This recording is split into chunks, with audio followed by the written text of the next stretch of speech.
Hello साथियों, नमस्कार। आपका हमारे यूट्यूब चैनल बेसिक बोर्ड पर स्वागत है। आज हम लोग पॉलिटी का चौथा चैप्टर, जो कि जाति, धर्म एवं लैंगिक मसले के ऊपर है, इसके बारे में अध्ययन करेंगे। इसमें क्या है, हमारा मूल पॉइंट देखेंगे, जो कि बहुत ज़रूरी है हमारे जानकारी के लिए। क्या इसमें है कि जाति, धर्म और लिंग आधारित सामाजिक मतभेदों से समाज में असमानता व विभाजन का रूप दिखाई देता है। जो होता है जाति, धर्म और लिंग के आधार पर मतभेद, इसमें क्या समाज बिखरा हुआ प्रतीत होता है हमें, हमारा समाज बिखर जाता है। तो इसका क्या हम कैसे दूर कर सकते हैं, क्या कर सकते हैं इसमें, क्या इसमें कानून व्यवस्था है, इसके बारे में हम इस चैप्टर में जानेंगे।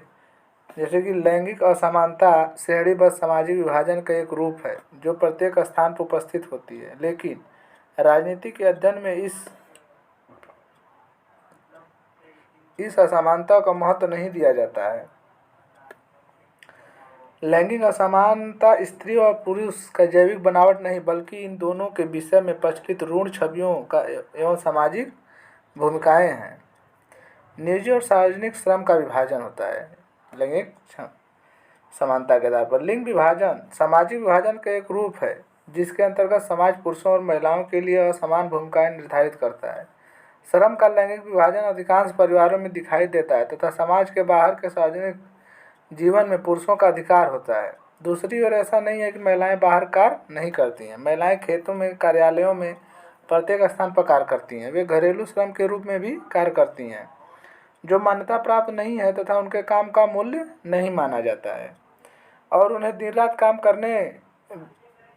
करके भी उनका श्रेय नहीं मिलता है। जैसे हमारे घर में महिलाएं बहनें होती हैं, पूरे दिन काम करती हैं घर का, लेकिन उनका कोई महत्व नहीं होता है कि सिवाय एक आदमी जाता है खेत में 2-4 घंटे काम करके आता है।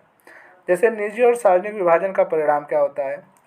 श्रम विभाजन का परिणाम यह है कि सार्वजनिक जीवन में अधिकांश रूप से महिलाओं की भूमिका नगण्य है।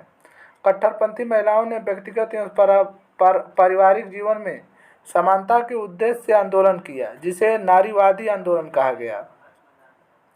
इन नारीवादी आंदोलनों ने महिलाओं को समान मताधिकार, शैक्षिक एवं कैरियर में उचित अवसरों में वृद्धि की। दुनिया के कुछ हिस्सों जैसे स्वीडन, नॉर्वे और फिनलैंड जैसे स्कैंडिनेवियाई देशों ने सार्वजनिक जीवन में महिलाओं की भागीदारी का बहुत स्तर ऊंचा है। भारत में महिलाओं की स्थिति क्या है कि भारत के संदर्भ में स्वतंत्रता प्राप्ति के पश्चात इस महिलाओं की स्थिति अब भी पुरुषों से पीछे है। भारत में महिलाओं की साक्षरता दर 65.46 है, जबकि पुरुषों की साक्षरता दर 42.14% है। भारत में औसतन एक महिला एक पुरुष की तुलना में प्रतिदिन 1 घंटा अधिक कार्य करती है। देखिए सर्वे है, लेकिन उन्हें घर पर कार्य करने के लिए भुगतान नहीं दिया जाता। समान पारिश्रमिक अधिनियम 1976 में समान कार्य के लिए समान मजदूरी देने की बात कही गई। इसके पश्चात ही महिलाओं को पुरुषों की तुलना में कम मजदूरी मिलती है। देश में लिंगानुपात प्रति 1000 पुरुषों पर 943 महिलाएं, जो कि कम है, क्योंकि भारत में अनेक हिस्सों में माता पिता लड़कों को अधिक प्राथमिकता देते हैं। भारत में महिलाओं के विरुद्ध होने वाले विभिन्न प्रकार के उत्पीड़न, शोषण और हिंसा समान है। हाल ही के वर्षों में शहरी क्षेत्रों में महिलाओं के विरुद्ध हिंसा बढ़ी है। महिलाओं का राजनीति में प्रतिनिधित्व। भारत की संसद में महिला प्रतिनिधियों का अनुपात बहुत कम है। लोकसभा में महिला सांसदों की संख्या पहली बार 2009 में 10% के ऊपर गई थी। वर्तमान में यह संख्या लगभग 13% हो गई है। वर्ष 2009 में राज्यों की विधानसभा में महिला प्रतिनिधियों की संख्या 5% से कम थी। भारत में स्थानीय सरकार निकायों जैसे पंचायत और नगर पालिकाओं में महिलाओं के लिए 1/3 सीटें आरक्षित की हैं, जिसके फलस्वरूप अब ग्रामीण एवं शहरी स्थानीय निकायों में 10 लाख से अधिक निर्वाचित प्रतिनिधियों की संख्या है। महिला प्रतिनिधियों की संख्या बढ़ी है। मार्च 2010 में महिला आरक्षण विधेयक राज्यसभा में पारित किया गया, किंतु निम्न सदन लोकसभा में इसे पास नहीं होने दिया गया। धर्म, सांप्रदायिकता और राजनीति। धार्मिक विभाजन लैंगिक विभाजन जैसे सार्वभौमिक नहीं है, लेकिन विश्व में धार्मिक विरोधाभास अत्यधिक व्यापक है। भारत सहित अनेक देशों में अलग अलग धर्मों को मानने वाले लोगों की जनसंख्या अधिक है। लैंगिक विभाजन के विपरीत धार्मिक विभाजन हमेशा राजनीति के क्षेत्र में अभिव्यक्त करता है। गांधी जी के अनुसार धर्म को राजनीति से अलग नहीं किया जा सकता। धर्म और राजनीति या राजनीति और धर्म का अर्थ हिंदू या इस्लाम से न होकर नैतिक मूल्यों से था। मानवाधिकार समूहों की मांग है कि सरकार द्वारा अल्पसंख्यकों की सुरक्षा के लिए विशेष प्रयास किए जाने चाहिए। महिला आंदोलनों की मांग है कि सरकार को सभी धर्मों के पारिवारिक कानूनों को बदला जाना चाहिए जो महिलाओं के विरुद्ध भेदभाव रखते हैं। एक धार्मिक समुदाय के रूप में सभी को अपनी आवश्यकताओं, रुचियों एवं मांगों को व्यक्त करने में सक्षम होने चाहिए। राजनीतिक कार्य तब तक गलत नहीं हो सकता जब तक वे प्रत्येक धर्म को समान रूप से देखते हैं। सांप्रदायिकता यह एक ऐसी स्थिति है जब एक विशेष समुदाय अन्य समुदायों की लागत पर अपने हितों को बढ़ावा देने की कोशिश करता है। सांप्रदायिक राजनीति, इस पर राजनीति हमारे यहाँ बहुत होती है कि राजनीति में धर्म का प्रयोग करने का यह तरीका सांप्रदायिक राजनीति है। सांप्रदायिक राजनीति इस विचार पर आधारित है कि धर्म की सामाजिक समुदाय का मुख्य आधार है। सांप्रदायिकता इस धारणा को जन्म देती है कि विभिन्न धर्मों के लोग एक राष्ट्र के अंदर समान नागरिक बनकर नहीं रह सकते। इस विचारधारा में एक विशेष धर्म में आस्था रखने वाले लोग एक ही समुदाय में होते हैं। राजनीति में सांप्रदायिकता के रूप। सांप्रदायिकता की सबसे सामान्य अभिव्यक्ति हमारे दैनिक जीवन में दिखाई देती है। इससे धार्मिक पूर्वाग्रह, धार्मिक समुदायों के विषय में बनी हुई धारणाएं और एक धर्म को दूसरे धर्म से श्रेष्ठ मानने की मान्यताएं शामिल हैं। धर्म के आधार पर राजनीतिक गठबंधन भी सांप्रदायिकता का एक रूप है। एक धर्म के अनुयायियों को एक साथ राजनीतिक दायरे में लाने के लिए पवित्र चिन्हों, धार्मिक गुरुओं, भावनात्मक अपील आदि का प्रयोग किया जाता है।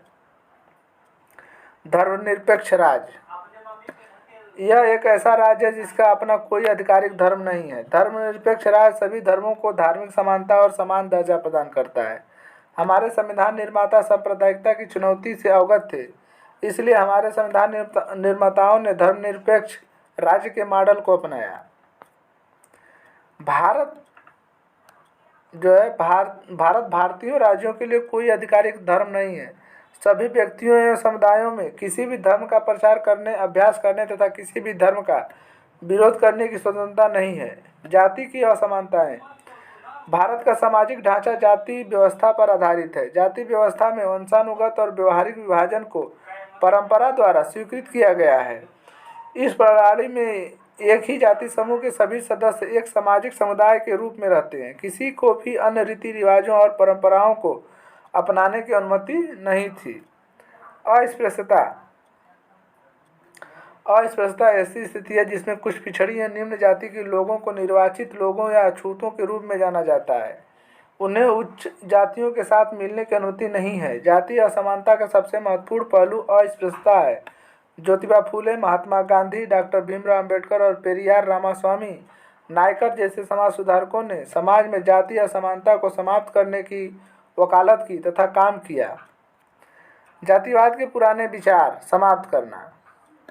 आर्थिक विकास, बड़े पैमाने पर शहरीकरण, साक्षरता और शिक्षा का विकास, व्यवहारिक गतिशीलता और गांवों में जमींदारों की स्थिति को कमजोर करके जाति वर्ग से संबंधित पुराने विचारों को समाप्त करना है।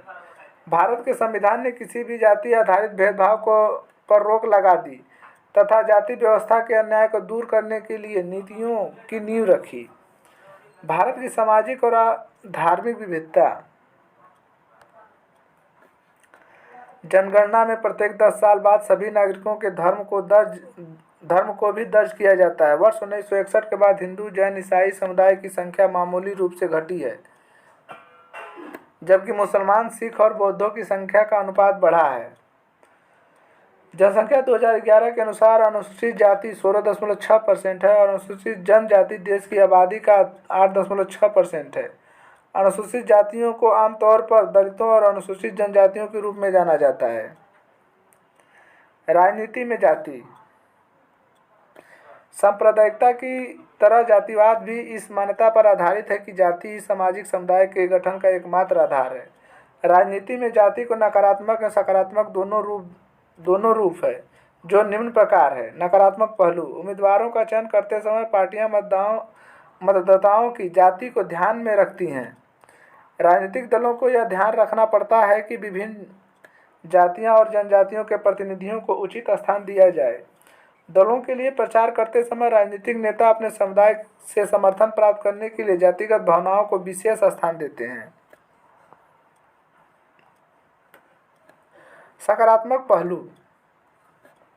सार्वभौमिक वयस्क मताधिकार यूनिवर्सल एडल्ट फ्रेंचाइजीज एक व्यक्ति के एक मत की व्यवस्था ने राजनीतिक दलों को विवश किया कि वे राजनीतिक समर्थन प्राप्त पाने के लिए सक्रिय हों।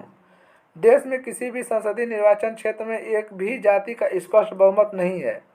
प्रत्येक पार्टी को चुनाव जीतने के लिए एक से अधिक जाति और एक से अधिक समुदाय के लोगों पर विश्वास जीतने की आवश्यकता है। सत्तारूढ़ दल और मौजूदा सांसद या विधायक अक्सर हमारे देश में चुनाव हारते हैं। यदि जातियों और समुदायों की राजनीतिक पसंद एक ही होती है तो ऐसा संभव नहीं हो पाता है। जातिगत असमानता: आर्थिक असमानता का एक महत्वपूर्ण आधार जाति भी है, क्योंकि इससे विभिन्न संसाधनों तक लोगों की पहुंच निर्धारित होती है। जाति समूहों की औसत आर्थिक स्थिति मासिक खपत व्यय जैसे मापदंडों द्वारा मापी जाती है। अभी भी पुराने पदानुक्रम का अनुकरण करती हैं। प्रत्येक जाति में कुछ गरीब सदस्य हैं। अनुपातिक रूप में गरीबी रेखा से नीचे रहने वाले अनुपात में निम्न जातियों के लोग बहुत अधिक हैं तथा उच्च जातियों के लोग बहुत कम हैं। जाति में राजनीति पूरी हमारी देश की राजनीति आधारित है कि जाति और राजनीति के मध्य केवल एक समान संबंध नहीं होता। राजनीति भी जातियों को राजनीतिक क्षेत्र में लाकर जाति व्यवस्था एवं जातिगत पहचान को प्रभावित करती हैं। राजनीति में नए प्रकार की जातिगत गुटबंदी भी हुई है, जैसे अगड़ा और पिछड़ा। इससे प्रायः गरीबी, विकास, भ्रष्टाचार जैसे अधिक महत्वपूर्ण मुद्दों से लोगों का ध्यान भटकता है। अनेक बार यह तनाव, टकराव तथा हिंसा को बढ़ावा देता है, जो कि एक गलत है। ये इसके साथ इसका हम प्रश्न भी कर लेते हैं। पहला है इसमें बहुविकल्पी प्रश्न हमारा कि जाति, धर्म और लिंग पर आधारित निम्नलिखित मतभेदों के समाज को असमानता एवं विभाजन का रूप दिखाई देता है। किसमें? सामाजिक व्यवस्था में दिखाई देता है हमें। लिंग विभाजन सामाजिक विभाजन का एक रूप है जिसके अंतर्गत समाज पुरुषों और महिलाओं में क्या निर्धारित करता है? असमान भूमिकाएं। ठीक है। जब हम लैंगिक विभाजन की बात करते हैं तो हमारा अभिप्राय होता है कि क्या होता है कि समाज द्वारा स्त्री और पुरुषों को दी गई असमान भूमिकाएं। भारत में औसतन एक महिला एक पुरुष की तुलना में प्रतिदिन कितने घंटे अधिक कार्य करती है? तो 1 घंटे। ये हमारा सर्वे से प्राप्त है। किस वर्ष महिला आरक्षण विधेयक राज्यसभा में पारित किया गया किंतु निम्न सदन, जो कि लोकसभा को बोलते हैं, इसे पास नहीं होने दिया? तो वर्ष 2010 में।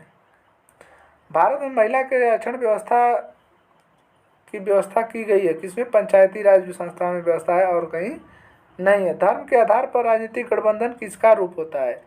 धर्म के आधार पर राजनीतिक गठबंधन करने का मतलब सांप्रदायिकता है।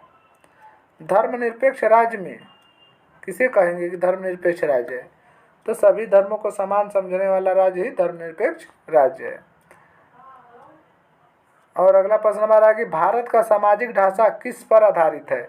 तो जाति व्यवस्था पर आधारित है। पेरियार रामास्वामी नायकर कौन थे? ये समाज सुधारक थे, जो कि केरला उरला से थे, दक्षिण भारत से। भारतीय संविधान के बारे में इनमें से कौन सा कथन गलत है?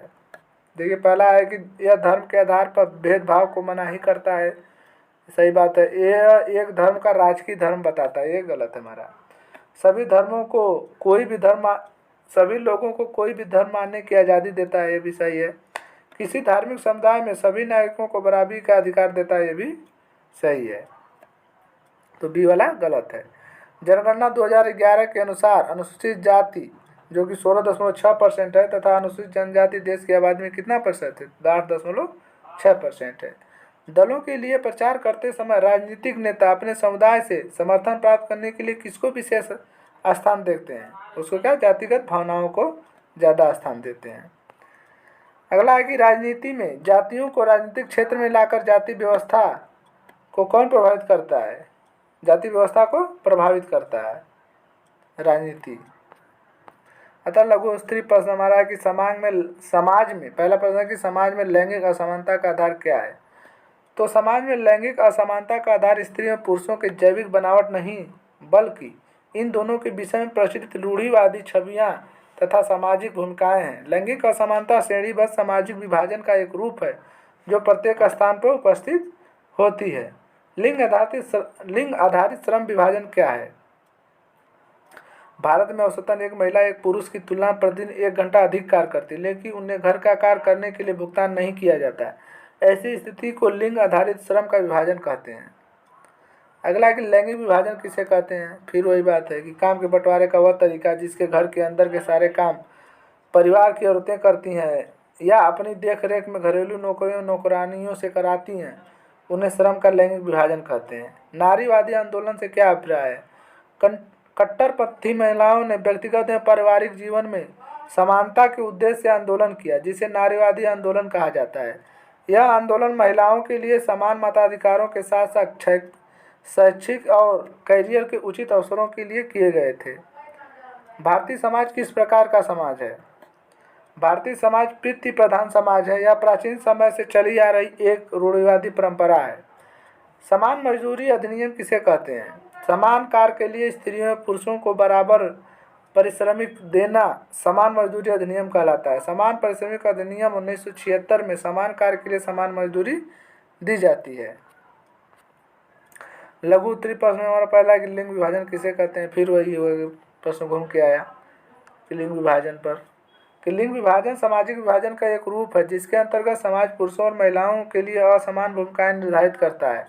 श्रम का लैंगिक विभाजन अधिकांश परिवारों में दिखाई देता है। उदाहरणतः घर के सभी कार्य परिवार की महिलाएं करती हैं, जैसे खाना बनाना, सफाई करना, कपड़े धोना, बच्चों की देख रेख करना इत्यादि, जबकि पुरुष घर के बाहर का कार्य करते हैं। ऐसा नहीं कि पुरुष घर के कार्य नहीं कर सकते, बल्कि वे सोचते हैं कि घर के कार्य करना महिलाओं की जिम्मेदारी है। जब इन कार्यों के लिए पुरुषों को भुगतान किया जाता है तब पुरुष इन्हें व्यवसाय के रूप में स्वीकार कर लेते हैं। दूसरी ओर ऐसा नहीं कि महिलाएं बाहर का कार्य नहीं करती। महिलाएं खेतों में, कार्यालयों में प्रत्येक स्थान पर कार्य करती हैं। वे घरेलू श्रम के रूप में भी कार्य करती हैं जो मान्यता प्राप्त नहीं है। जीवन के उन विभिन्न पहलुओं का जिक्र कीजिए जिनमें भारत में स्त्रियों के साथ भेदभाव होता है या उन्हें कमजोर स्थिति दर्शाता है। तो भारत में शिक्षा के क्षेत्र में स्त्रियों के साथ भेदभाव का प्रमाण यह है कि यहाँ उनकी साक्षरता दर कम है। भारत में स्त्रियों की साक्षरता दर कम होने के कारण ऊंचे वेतन वाले और ऊंचे पद पर पहुंचने वाली स्त्रियों की संख्या बहुत ही कम है। भारत में स्त्रियां पुरुषों से अधिक काम करती हैं, किंतु हमेशा उनके काम को मूल्यवान नहीं माना जाता है। काम के प्रत्येक क्षेत्र जैसे राजनीति, खेलकूद, कल कारखाने, खेती आदि में महिलाओं को पुरुषों की तुलना में कम मजदूरी मिलती है, चाहे महिलाएं पुरुषों की तुलना में समान ही काम क्यों न करें। लिंग के अनुसार भी महिलाओं के साथ भेदभाव किया जाता है। भारत में सार्वजनिक जीवन विशेषकर राजनीति में महिलाओं की भूमिका बहुत कम है। अभी भी महिलाओं को घर की चारदीवारी के अंदर ही रखा जाता है। दीर्घ उत्तरी प्रश्न में पहला प्रश्न हमारा है कि धर्म, सांप्रदायिकता और राजनीति का विश्लेषण करते हुए इसे परिभाषित कीजिए, अथवा धर्म और राजनीति के बीच संबंध स्पष्ट कीजिए। तो धार्मिक विभाजन लैंगिक विभाजन जैसा सार्वभौमिक नहीं है, लेकिन विश्व में धार्मिक विरोधाभास अत्यधिक व्यापक है। भारत सहित अनेक देशों में अलग अलग धर्मों को मानने वाले लोगों की जनसंख्या अधिक है। लैंगिक विभाजन के विपरीत धार्मिक विभाजन हमेशा राजनीतिक क्षेत्र को अभिव्यक्त करता है। जैसे अनेक उदाहरण है जिसमें धर्म और राजनीति के बीच संबंध शामिल है, जिनका वर्णन निम्न प्रकार है। पहला हमारा है कि गांधी जी के अनुसार धर्म को राजनीति से अलग नहीं किया जा सकता। उनके अनुसार धर्म और राजनीति या राजनीति और धर्म का अर्थ हिंदू या इस्लाम धर्म न होकर नैतिक मूल्यों से है जो सभी धर्मों से जुड़े हैं। उनका मानना है कि राजनीतिक धर्म द्वारा स्थापित मूल्यों से निर्देशित होने चाहिए। मानवाधिकार समूहों की मांग है कि सरकार द्वारा अल्पसंख्यकों की सुरक्षा के लिए विशेष प्रयास किए जाने चाहिए, क्योंकि सांप्रदायिक दंगों के शिकार अधिकांश अल्पसंख्यक समुदाय के लोग ही होते हैं। महिला आंदोलन ने मांग की है दूसरा हमारा कि महिला आंदोलनों ने मांग की है कि सरकार के सभी धर्मों के पारिवारिक कानूनों को बदलना चाहिए जो महिलाओं के विरुद्ध भेदभाव रखते हैं।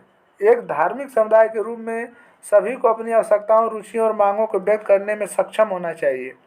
विभिन्न धर्मों के लिए यह लिए गए विचार तथा मूल्य राजनीति में महत्वपूर्ण भूमिका निभाते हैं। राजनीतिक कार्य तब तक गलत नहीं हो सकते जब तक वे प्रत्येक धर्म को समान रूप से देखते हैं। भारत में जातिवाद की प्रबलता के प्रमुख विशेषता बताइए। उत्तर हमारा कि शादी विवाह, कामकाज तथा खान पे के उद्देश्यों के लिए सामाजिक समूहों के लोगों का संगठन ही जातिवाद कहलाता है। कि शादी विवाह एक जाति में होगा, विशेष काम को एक जाति के लोग करेंगे, विशेष चीज़, खान पीना हमारा अलग अलग है, ऐसे जाति का विकास हुआ। जाति की प्रबलता की प्रमुख विशेषताएं क्या है कि भारत का सामाजिक ढांचा जातिवाद पर आधारित है। सभी धर्मों की कुछ सामाजिक असमानताएं हैं, किसी न किसी तरह का श्रम विभाजन मौजूद होता है। अधिकतर समाजों में पेशा परिवार की एक पीढ़ी से दूसरी पीढ़ी में जाता है, लेकिन जाति व्यवस्था उसका एक अतिवादी और स्थायी रूप है। एक जाति समूह के लोग एक या मिलते जुलते पेशों में होते ही हैं, साथ ही उन्हें एक अलग सामाजिक समुदाय के रूप में भी देखा जाता है। अन्य जाति समूहों में उनके बच्चों की न तो शादी हो सकती है, न ही महत्वपूर्ण पारिवारिक और सामुदायिक आयोजनों में उनकी पंक्ति में बैठकर दूसरी जाति के लोग भोजन कर सकते हैं। अन्य समाजों में मौजूद असमानताओं से यह एक खास अर्थ में भिन्न है, जिसमें पेशों के वंशानुगत विभाजन को रीति रिवाज की मान्यता प्राप्त है। भारतीय जाति प्रथा और आर्थिक सामर्थ्य में भी बहुत निकट संबंध है। जाति व्यवस्था में वंशानुगत और व्यवहारिक विभाजन की परंपरा द्वारा स्वीकृत मान्यता है। जाति समूह के सभी सदस्य एक सामाजिक समुदाय के रूप में रहते हैं। जाति के आधार पर राजनीति में सकारात्मक और नकारात्मक पहलू हो सकते हैं। चलिए, चैप्टर खत्म हुआ। अब अगले वीडियो में अगला चैप्टर हम लोग करेंगे। ठीक है।